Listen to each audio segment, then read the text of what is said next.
오늘부터 이제 레위기를 저희들이 함께 계속해서 예배가 무엇인가라는 그 제목을 가지고 살펴가려고 합니다. 레위기를 참 많이 안 읽어요, 그죠? 그래서 성경 일독할 때 위기가 다가오는 데가 레위기죠.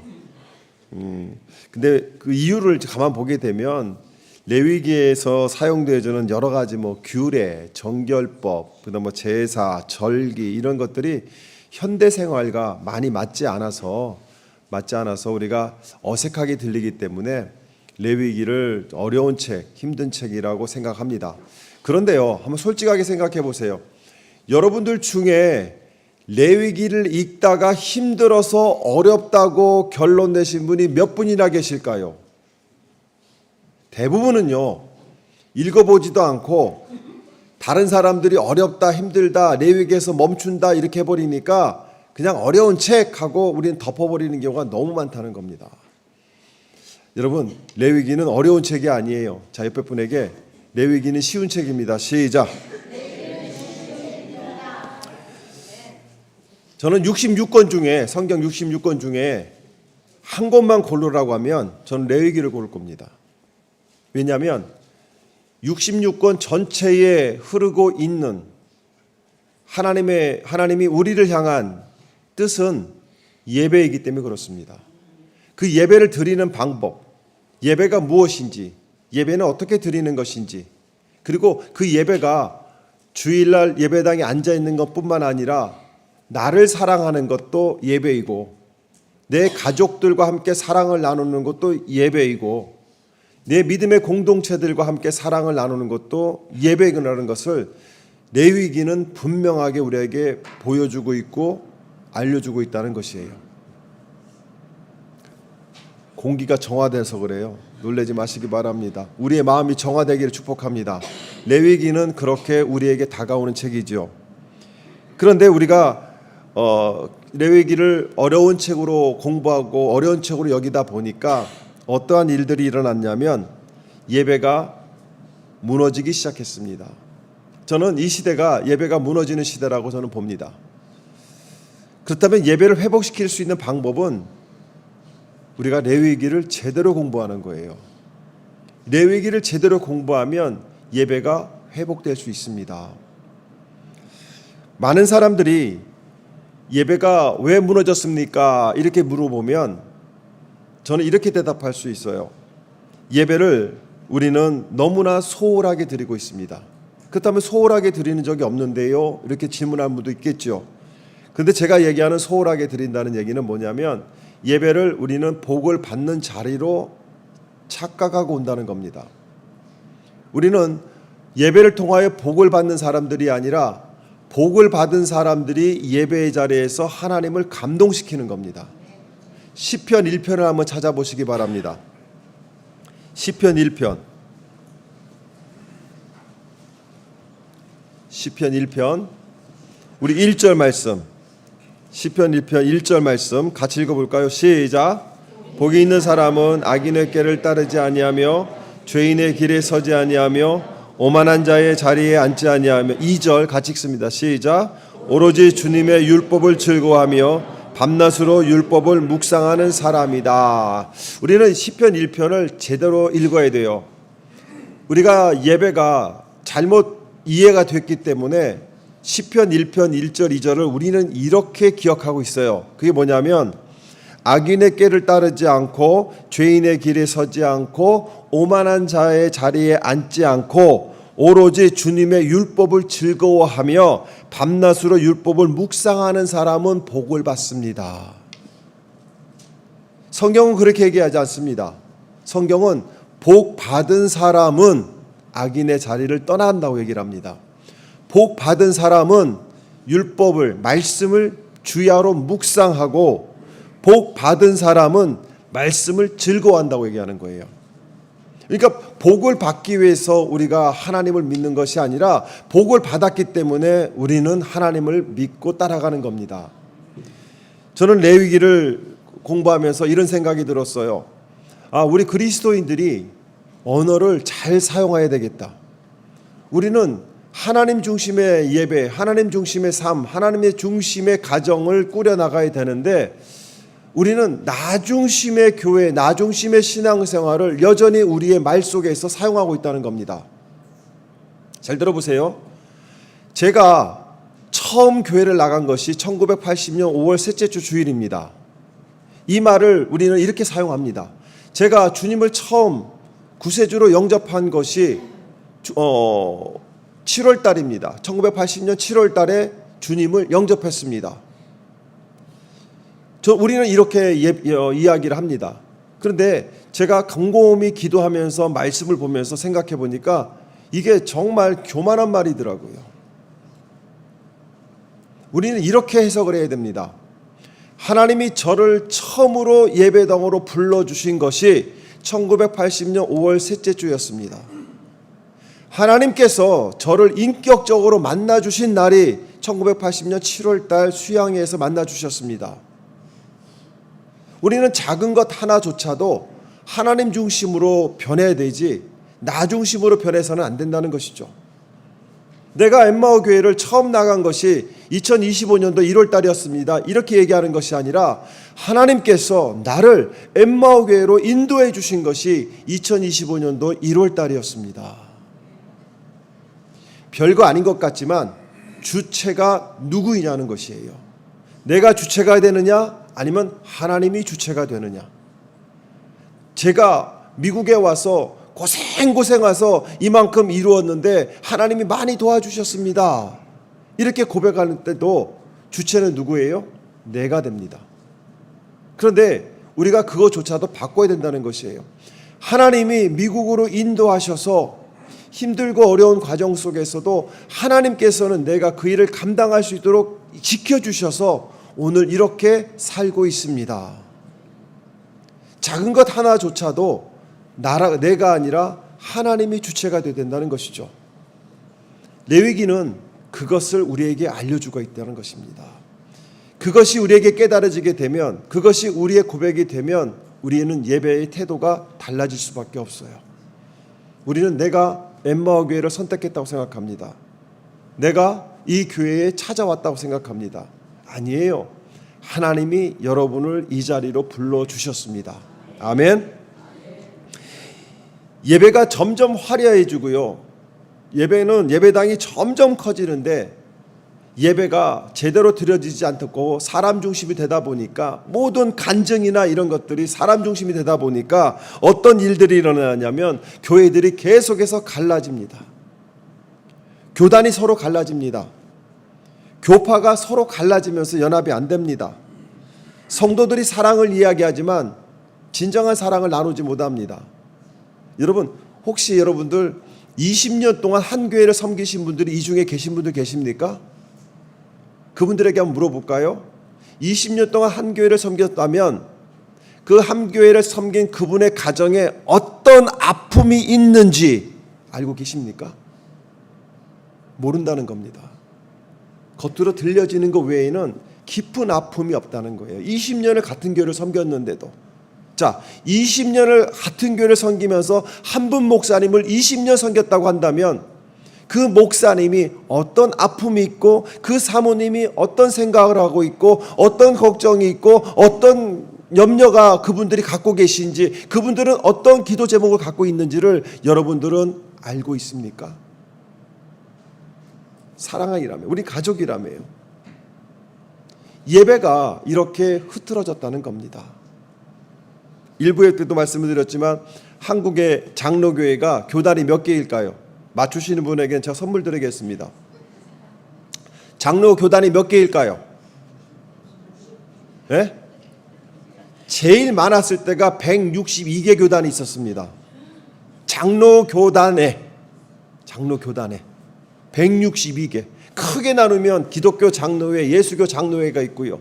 예수교 장로회 안에도 통합측, 합동측, 기장 엄청나게 많습니다. 군소 교단까지 얘기하면 162개 교단이 있었습니다. 지금은 많이 통폐합이 됐죠. 그 이유가 뭘까요? 나는 너하고 틀리다는 거예요.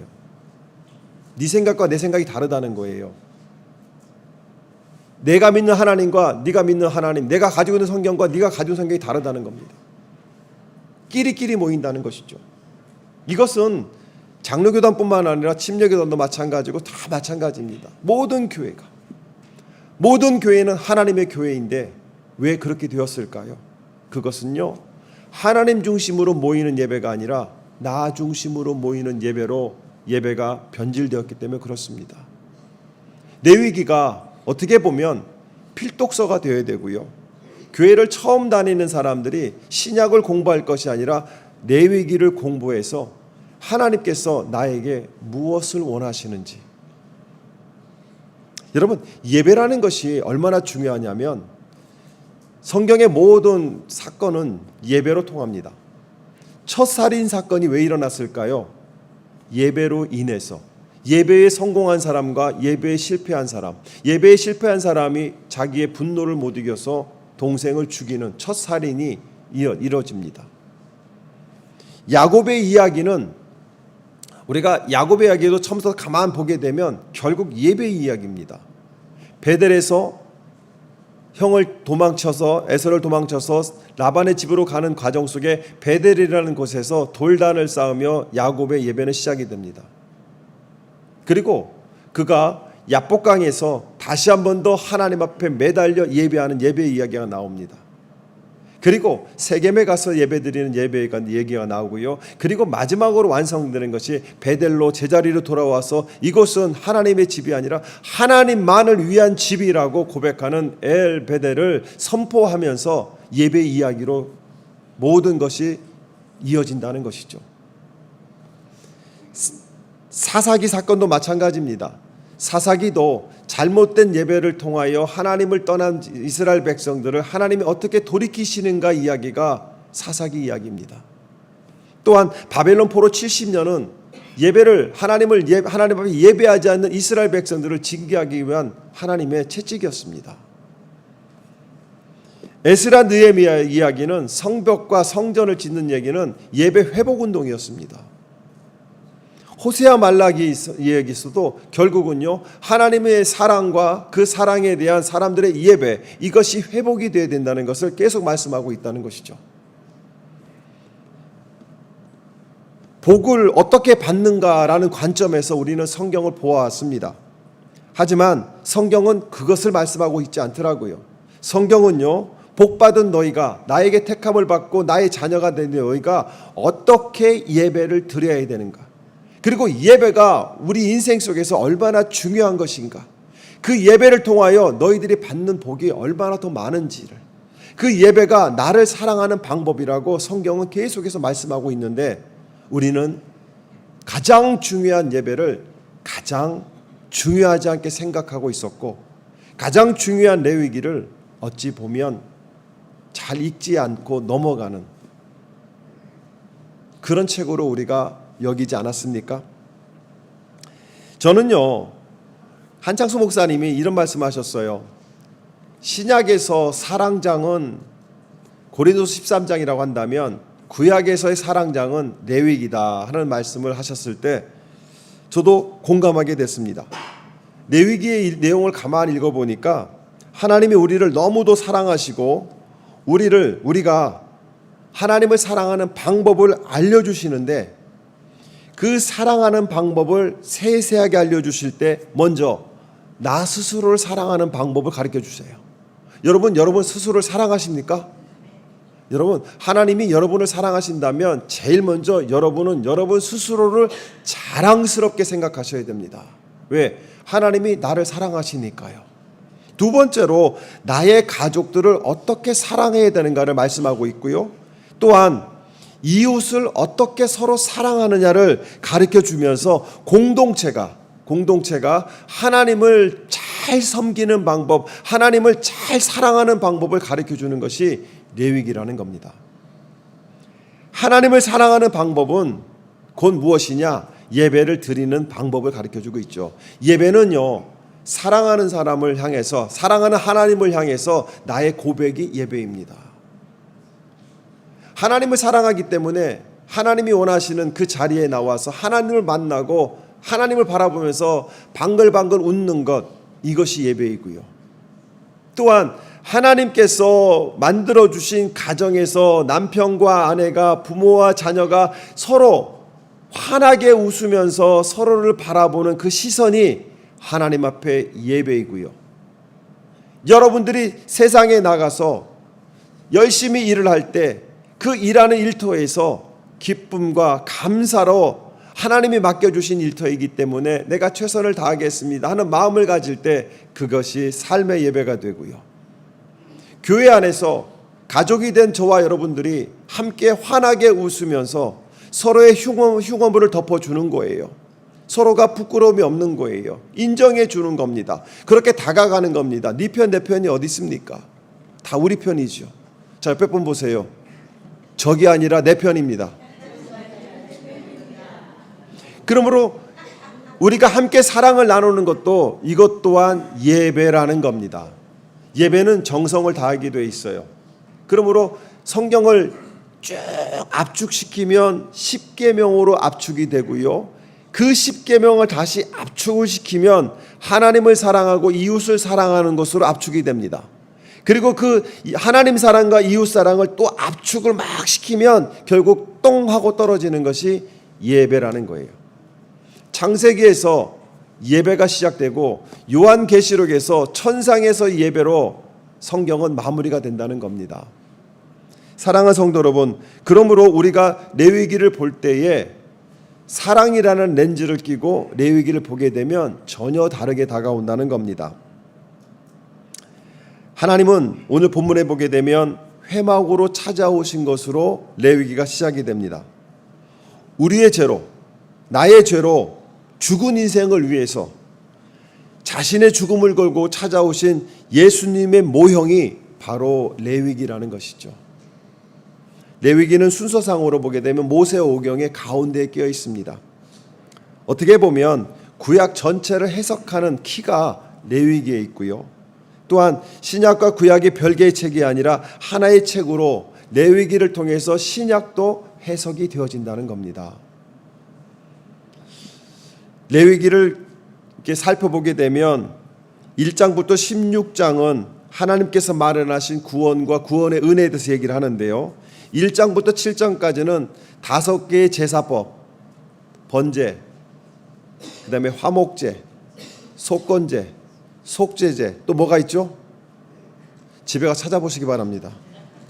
이 5가지 5대 제사를 드림으로 말미암아 하나님 앞에 내가 어떻게 사랑을 고백하는지를 말씀하고 있어요.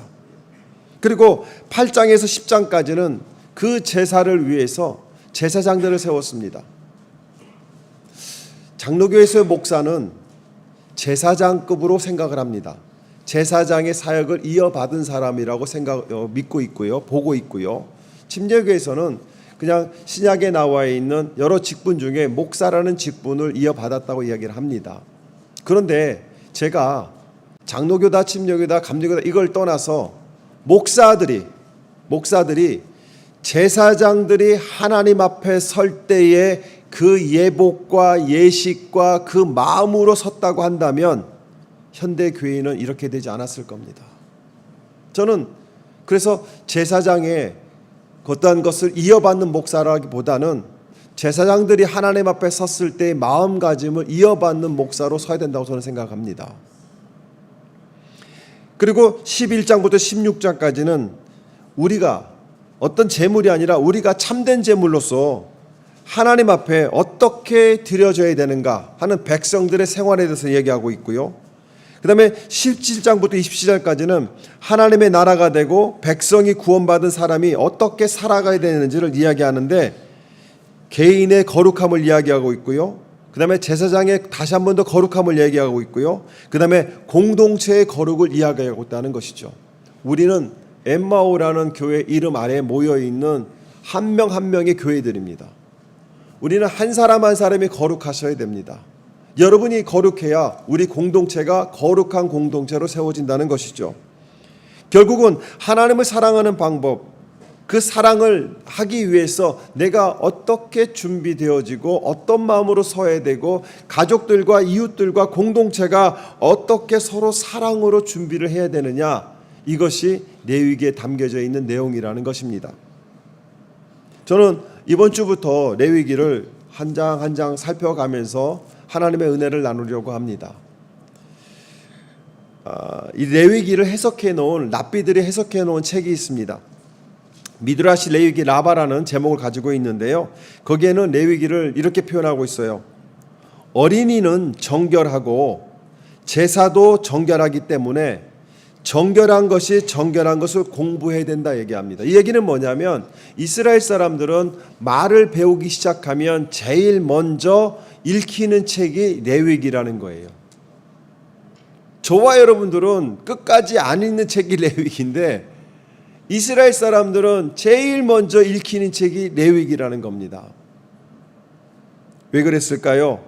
잠언 9장 10절에 보게 되면 주님을 경외하는 것이 지혜의 근본이요 거룩하신 일 아는 것이 슬기의 근본이다 얘기합니다. 그러면 지혜와 지식, 세상을 살아갈 때 세상에서 인정받고 성공하는 방법이 우리가 지식과 지혜가 있을 때 성공한다고 얘기합니다. 그것을 가리키기 위해서 부모님들은 자녀들이 머리에 좋은 약이라면 천리를 가서도 구하다가 먹입니다.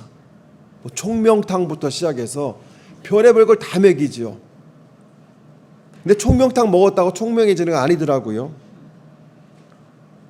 제가 미국에 처음 왔을 때 97년도, 98년도 한인들 사회에 유행했던 아이들 약이 하나 있었어요. 성장탕. 무지하게 먹였습니다. 살만 찌더라고요. 그거 먹고 키 큰 애들 못 봤습니다. 왜냐하면 그거 만든 사람이 제 후배거든요. 제 후배인데요. 걔가 만든 것이 나는 그렇게 팔릴 줄 몰랐어요.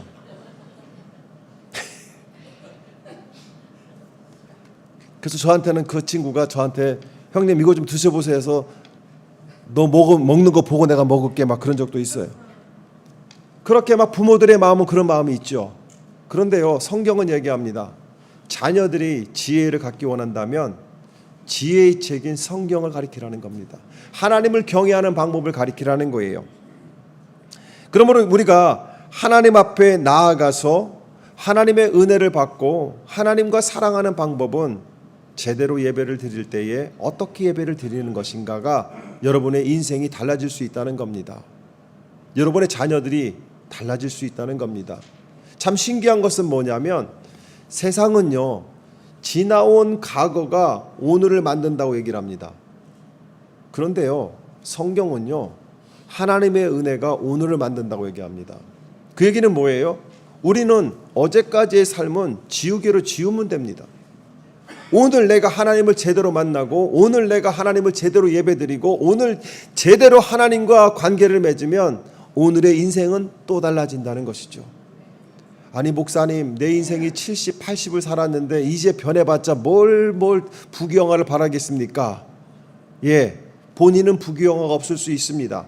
그러나 분명한 것은 여러분들이 70, 80이 되어 힘이 없고 아무것도 할 수 없다고 하는 지금 하나님을 제대로 예배하면 그 예배의 은혜가 여러분 자손들에게 흘러간다는 것은 성경은 이야기하고 있다는 것이에요. 믿으십니까? 자녀들에게 무엇을 해줄까를 고민하지 마세요. 자녀들에게 무엇을 남길까를 고민하지 마세요. 자녀들을 위해서 하나님 앞에 투자하시기 바랍니다. 하나님 앞에 예배하시기 바랍니다. 솔로몬이 얼마나 하나님 속을 썩였던 사람이에요. 복이란 복은 다 받았었는데 솔로몬이 하나님 마음을 제일 아프게 했던 인간 중에 하나가 솔로몬이거든요. 마지막에 하나님이 솔로몬을 몇 번 죽이고 싶어 했어요. 그럴 때마다 뭐라고 하냐면 내가 오늘 막 너를 죽이고 싶은데 네 아버지 다윗이 나한테 한 것이 있어서 내가 오늘 넘어간다 얘기합니다. 그리고 또 시간이 지나가니까 내가 오늘 너를 정말 데려가고 싶은데 너를 내가 혼내주고 싶은데 내가 너를 확 하고 싶은데 네 아버지 다윗이 나한테 한 것이 그리고 내가 네 아버지와 약속한 것 때문에 내가 너희에 대해서는 내가 너를 건들지 않겠지만 네 아들에 대해 가서는 내가 이것을 용서하지 않겠다고 얘기합니다. 사랑하는 성도 여러분, 예배는 여러분의 가정의 내일을 바꿀 수 있는 키입니다. 왜요? 하나님은 예배를 통하여 나를 만나주시고 예배를 통하여 은혜를 주시는데 그 은혜는 나의 뿐만 아니라 내 가정을 변화시키는 것이죠. 여러분의 가정이 점점 메말라가고 여러분의 자녀들이 점점 메말라가고 있습니까? 그 원인이 어디에 있을까요? 내가 예배자로 서지 않은 결과일 수도 있다는 것이죠. 사랑하는 성도 여러분, 하나님께서 이스라엘 백성들을 구원해내신 목적은 예배자로 세우기 위해서 구원해내셨습니다. 그리고 많은 나라의 제사장으로 나라로 세워서 예배를 인도하는 나라로 세우셨다는 것이죠. 그렇다면 하나님이 저와 여러분을 구원하는 목적이 뭘까요? 예배 받으시려고, 진정한 예배를 받으시기 위해서 오늘도 우리를 불러주셨다는 겁니다. 자, 옆에 분에게 하나님이 나를 불러주셔서 감사합니다 하고 서로 고백해 보세요.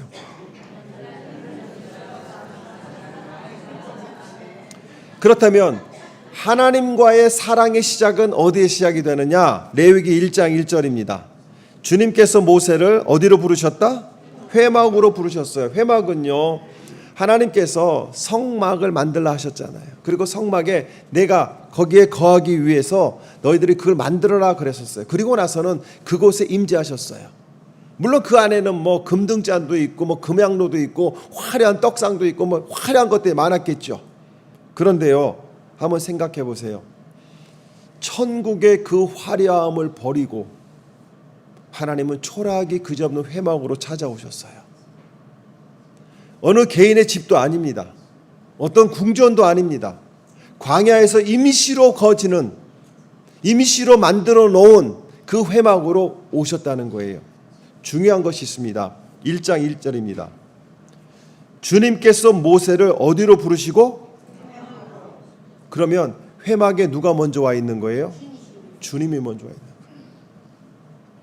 주님이 그 화려한 천국을 내버려 두시고 초라하게 그지없는 회막의 그 좁은 곳에 하나님을 가둘 수 있는 곳이 아무것도 없는데 하나님 스스로가 그 좁디 좁은 회막 안으로 들어오셔서 모세야 하고 부르시는 거예요. 하나님께서 여러분들을 위해서 육신을 입고 이 땅에 오셔서 따라하고 불러주셔서 여러분을 구원해 주셨다는 겁니다. 그게 사랑 아니겠어요? 천국을 내버려 두고 그 좁은 초막 같은 그 회막에 들어오셔서 모세야 하고 부르시는 거예요. 준이야 하고 부르시는 거예요. 여러분의 이름을 부르시는 거예요. 왜? 복 주시겠다고. 복 주시겠다고. 하나님은 언제나 먼저 찾아오셨어요. 아담과 하와가 죄를 짓고 숨었을 때도 하나님은 찾아오셔서 아담아 네가 어디 있느냐. 아브라함이 가업을 이어서 잘 먹고 살 그때 찾아오셔서 너의 집을 떠나라. 내가 저 좋은 곳으로 너를 인도할 테니까 약속의 땅으로 가라고 얘기합니다. 아브라함의 나이는 이미 많이 나이가 먹었어요. 꿈도 없고 비전이 없었던 사람이에요. 그냥 가업을 이어가면서 하루하루 그냥 편안하게 살아가는 것이 인생의 낙이라고 생각했던 아브라함이었는데 하나님은 그 아브라함을 찾아오셔서 나이가 많은 아브라함에게 뭐라고 얘기합니까? 비전을 심어주시는 거예요. 저는요, 우리 교회 어르신들이 비전을 받기를 소망합니다. 뭐 70이든 없든 80이든 없든 상관없어요. 70이든 80이든 90이든 상관없습니다. 하나님이 붙드시면 비전의 사람이 되는 겁니다. 여러분 40, 50이 돼서 아유 목사님 나는 이제 뭐 60이 넘었기 때문에 꿈도 뭐 이렇게 아프지만 않고 살다가 그냥 튼 탈 없이 살다가 천국 가면 딱 좋겠시요 이렇게 분들 계세요. 그렇게 천국 가고 싶으면 제가 오늘부터 축복을 해드리겠습니다. 그렇게 아니잖아요. 지금도 하나님은 여러분들에게 비전을 심어주고 싶어 하세요. 아무것도 비전이 없이 살아가고 그냥 처갓집 사가리 하고 있던 모세에게 터벅터벅 양치고 있고 광야에서 왔다 갔다 하고 있던 모세를 떨기나무 불꽃 가운데 임재하신 하나님께서는 모세야 하고 부르십니다. 하나님께서는 그렇게 우리를 찾아오시는 분이시는 것이죠. 하나님은 저 멀리 천국에서 잘하나 못하나 보시고 벌주가 상주가를 이해하시는 분이 아니라 하나님은 지금도 나의 가정으로, 나의 마음으로, 나의 집으로 찾아오셔서 이름을 불러주시면서 나를 좀 바라봐라. 나를 좀 바라봐라. 신약에서도 요한복음 15장 16절에 보게 되면 예수님이 이렇게 얘기하는 거예요. 너희가 나를 선택한 것이 아니라 내가 너희를 선택했다 얘기합니다. 로마서 8장 29절에도 사도 바울이 이렇게 얘기합니다. 하나님께서는 미리 하신 사람들을 택하셔서 자기의 아들과 같은 형상과 같은 모습이 되도록 미리 정하셨다 얘기합니다. 하나님은요, 나를 선택하셨대요. 나를. 요한일서 4장 19절에는 우리가 사랑함은 그가 먼저 우리를 사랑하셨습니다. 하나님이 여러분을 사랑하게 하신 겁니다. 사랑이요. 모든 것은 하나님으로부터 시작이 되었어요. 하나님이 찾아오셨고 하나님이 나를 선택해 주셨고 나를 사랑해 주셨고 나에게 비전을 심어주셨다는 것이죠. 그런데 10년, 20년 신앙생활을 했지만 왜 내 신앙은 항상 이 자리에 있을까요? 그것은요, 하나님이 하셨다는 고백이 아니라 내가 했다는 고백이 있기 때문에 그렇습니다. 내가 했다는 고백이 있기 때문에. 우리 신 목사님과 목회 얘기를 참 많이 나눕니다. 그때 목사님이 그러세요. 나는 그냥 하나님이 시킨 대로 했어. 근데요, 그거보다 더 귀한 말이 없어요. 목사는요, 하나님이 시키는 대로 하는 거예요. 가라. 내가 여기 목회하면서 딴 데로 가고 싶은 마음이 없었겠어? 나도 많았었어. 근데 하나님이 있으랴. 하나님이 있으랴. 제가 그랬어요. 목사님, 교회를 장소를 옮기면 어떠세요? 그랬더니 아유, 나 때는 몇 번 기도했는데 하나님의 응답이 없어서 나는 포기했어. 근데 이 목사 하나님 말씀하시면 옮겨. 이게 정답이더라고요. 그게 뭐냐면 하나님이 시키셨기 때문에. 주체가 누구예요? 하나님이세요. 그렇게 되면 나중에 목사님은 하나님 앞에 가서 할 얘기가 많아요. 아니 시켜서 했잖아요. 이러면 되잖아요. 근데 자기가 한 사람들은 뭐예요? 주저리주리 떠들겠죠 가서. 그러나 하나님은 그 얘기를 듣지 않는다는 겁니다. 사랑하는 성도 여러분, 회막은요, 출애굽기 25장 8절에 나를 위하여 성소를 만들어라. 내가 너희 가운데 머물겠다인 거예요. 회막은요, 거룩하신 하나님께서 죄인은 인간을 만나주시고 우리 가운데로 오시기 위해서 예비한 장소라는 것입니다. 하나님이 가까이 오셨다는 거예요. 저 하늘에 계신 분이 아니라 우리의 인생 가운데로 오셨다는 거예요. 그리고 찾아오셔서 우리를 불러주신다는 것이죠. 회막은 단순한 천막이 아니라 하나님이 이스라엘 백성과, 아니 나와 만나기 위해서 만드신 곳이고요. 그 회막 가운데 임재하신 하나님은 죄 많은 인생, 죄 가운데 헤매고 있는 나 같은 사람을 불러주셔서 온전한 사람으로 만들기 위해서 은혜를 주시고 사랑을 주시는 장소가 되었고요. 하나님의 사랑은 신약에 와서는 예수 그리스도를 통해서 분명하게 드러나시죠. 구약에서는 회막으로 오셨다면 신약에서는 그 하나님이, 회막에 임재하셨던 하나님이 인간의 몸을 입고 이제 우리 곁으로 오셨다는 것입니다. 사랑하는 성도 여러분, 요한복음 1장 14절에 보게 되면 말씀이 사람이 되어 우리 가운데 사셨다. 우리는 그의 영광을 보았다라는 구절이 있는데, 여기에서 우리 가운데 사셨다라는 말이 헬라어로 스케노라는 말인데요, 단어인데요, 장막을 치다 이 뜻입니다. 다시 말하면 예수님은 우리 가운데 오셔서 장막을 치시고 나와 함께 사시겠다는 거예요. 내가 너와 함께 살겠다는 거예요. 너의 마음에서 함께 살겠다는 거예요. 너의 가정에서 내가 함께 살겠다는 거예요. 너의 교회에서 함께 살겠다는 거예요. 함께 산다는 건 뭐예요? 네가 아파하면 나도 아파하고, 네가 배고프면 나도 배고프고, 네가 기쁘면 나도 기쁘고, 네가 슬프면 나도 슬프다는 거예요. 네가 외로우면 나도 외롭다는 거예요. 네 아픔을 내가 고스란히 알고 있다는 거예요. 그러면서 뭐라고 하시냐면 네가 아플 때 내가 너를 고쳐줄 것이고 네가 외로울 때 내가 너를 사랑할 것이고 네가 두려워할 때 내가 너를 보호할 테니까 너는 나만 바라봐라. 하나님은 그렇게 여러분을 사랑하고 계신다는 겁니다. 이거보다 더 큰 은혜가 어디 있어요? 이거보다 더 감격스러운 은혜가 어디 있습니까? 내가 울 때 그 눈물의 의미를 아시고 닦아주시는 우리 하나님.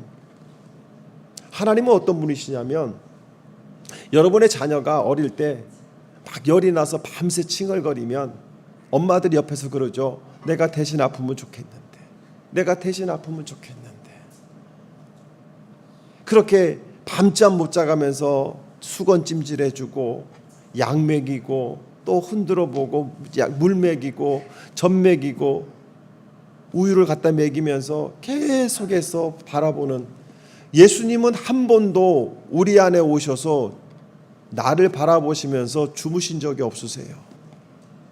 여러분이 삶 속에서 갖고 있는 스트레스를 가지고 악몽을 꾸는 그 시간에도 우리 예수님은, 우리 하나님은 옆에서 지켜보시면서 내 손을 잡고 염려하지 마라. 두려워하지 마라. 내가 너와 함께 함이니라. 사랑하는 성도 여러분, 예수님은, 하나님은 저 멀리 계신 분이 아니세요. 지금 이곳에 함께하고 계세요. 여러분들이 조용하게 기도하고 있는 자녀들의 문제 때문에, 가정의 문제 때문에, 내 육신의 병 때문에 눈물을 흘리면서 조용히 고개 숙이고 있을 때 우리 하나님은 나를 안고 계시다는 것을 아십니까? 우리가 완벽할 때 찾아오시는 분이 아니세요. 우리가 연약할 때, 우리가 아플 때, 내가 외로울 때, 내가 상처 입었을 때 하나님은 찾아오셨어요. 그리고 뭐라고 얘기하냐면 너희 가운데 짐승을 잡아서 나 주에게 제물을 바치는 사람은 누구든지 소나 양을 제물로 바쳐라 얘기합니다. 이 얘기는 뭐냐면 내가 너와 만나겠다는 거예요. 나를 만날 수 있는 방법을 레위기에다가 적어 놓으신 거예요. 근데 우리는 감사한 게 뭐냐면 우리는 더 이상 짐승 안 잡아도 돼. 그냥 잡은 짐승만 구워 먹으면 돼. 우리는 잡을 필요가 없잖아요. 잡을 필요가 없어요. 우리는 예수 그리스도의 십자가 보혈이 있잖아요. 그런데 예수 그리스도의 십자가를 갖고 우리는 예수 앞에 오면 되는 거예요. 예수 앞에 가시면 되는 거예요. 여러분의 가정에서 만나시면 됩니다. 하나님은 그곳에 계시거든요. 멀리 교회에 계신 분이 아니라 하나님은 여러분의 가정에 있거든요. 여러분의 집안에 있고요. 여러분의 마음에 계시거든요. 그 하나님이 여러분을 모르신다고요? 다 알고 계세요. 사랑하는 성도 여러분, 그러므로 레위기 1장 1절은 율법의 시작이 아니라 하나님의 사랑의 선포입니다. 내가 너희 가운데로 왔다는 거예요. 우리 가운데로 오셨다는 거예요. 예수님은 그 사랑을 십자가로 완성시켰고요. 회막은 만남의 장소였고 예수님의 십자가는 구원의 장소였고요. 하나님은 회막으로 부르셨고 예수님은 우리를 생명으로 불러주셨다는 것이죠. 사랑하는 성도 여러분, 이제 우리는 어떻게 하나님 앞에 나아가야 될까요? 어떻게 나아가야 될까요? 참 어제 깜짝 놀랐어요. 제가 이제 설교를 준비하면서 예배를 생각하면서 기도하면서 이 찬양이 갑자기 제목이 생각이 안 나는데 이 찬양이 생각났었거든요. 주를 위한 이곳에 예배하는 자들 중에 그가 찾는 이 없어 주님께서 슬퍼하시네. 이거를 이제 흥얼흥얼 부르고 있다가 이제 교회로 왔거든요. 근데 우리 심성고 집사님하고 몇몇 분들이 이 찬양을 서로 나누고 있더라고요.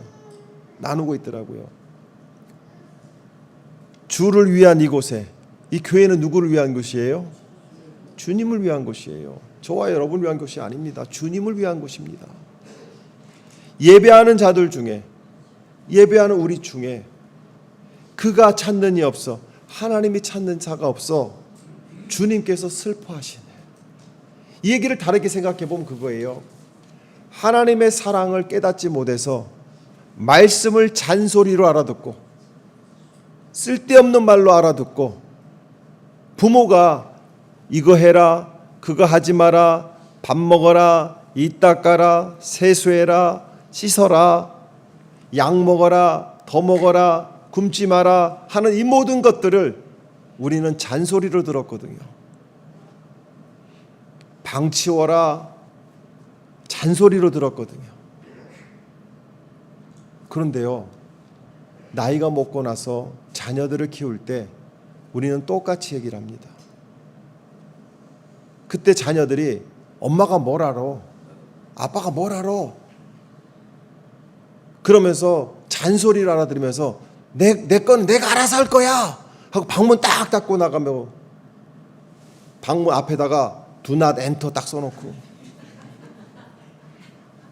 그걸 볼 때 나에게 잔소리했던 어머니는 더 이상 그것이 잔소리가 아니었고 사랑의 메시지였다는 것이죠. 우리는 율법을, 우리는 성경의 말씀을 자꾸 잔소리로 듣다 보니까 제대로 된 예배를 드리지 못하는 거예요. 부모님들이 원하시는 건 뭘까요? 부모님들이 자녀들에게 원하는 게 뭘까요? 좋은 차일까요? 좋은 가방일까요? 좋은 선물일까요? 아니에요. 부모님들이 원하는 것은 자녀들이 한번 전화해서 엄마 하고 불러주는 거고, 자녀들이 힘들어도 엄마 하면서 불러주면서 영상으로 얼굴 한번 보여주는 것, 이게 부모들이 원하는 거 아니겠습니까? 우리는 하나님을 그런 마음으로 섬길 때 진정한 예배를 드릴 수 있는데, 예배하는 자들 중에 나를 예배하는 자가 없어서 하나님이 슬퍼하신다고 한다면 우리는 하나님을 슬퍼하게 하는 사람일까요? 아니면 하나님을 기쁘게 하는 사람일까요? 우리 교회는 하나님을 기쁘게 하시는 교회일까요? 하나님을 슬프게 하는 교회일까요? 레위기를 계속해서 우리가 공부해 나가면서 우리의 예배 태도를, 하나님을 향한 생각을 잔소리가 아니라 그 말씀 속에 담겨져 있는 사랑을 발견하는 축복이 있기를 축원합니다. 우리 찬양 같이 불러볼까요? 주님을 위한 이곳에 예배하는 자들 중에 그가 찾는 이 없어 주님께서 슬퍼하시네. 주님이 찾으시는 그 한 사람, 그 예배자, 내가 그 사람 되기 간절히 주께 예배하네. 사랑하는 성도 여러분, 오늘 예배하는 우리가 이 중에 가장 아름다운 예배는 여러분이 드리세요. 옆 사람 쳐다보세요. 그 사람한테 뺏기지 마세요. 하나님의 은혜는 내가 쟁취하는 거예요. 나누지 마세요. 양보하지 마세요. 왜 양보야? 눈에 안 보이니까 양보하는 거예요. 하나님 앞에 예배의 자리는 양보하지 마세요. 나는 이상로 목사한테도 양보 안 하고 신 목사한테도 양보 안 해. 이거는 나는 내가 최고의 예배자가 되고 싶은 거예요. 여러분들도 최고의 예배자가 되길 축복합니다. 하나님이 찾으시는 그 예배자, 우리 교회에 다 모여 있으리라 저는 믿습니다. 우리가 하나님 앞에 하나님의 마음을 슬프게 하는 것이 아니라 하나님을 기쁘게 하는 그 예배자 내가 되겠습니다 하는 마음으로 우리 찬양 같이 부르고 함께 기도하겠습니다.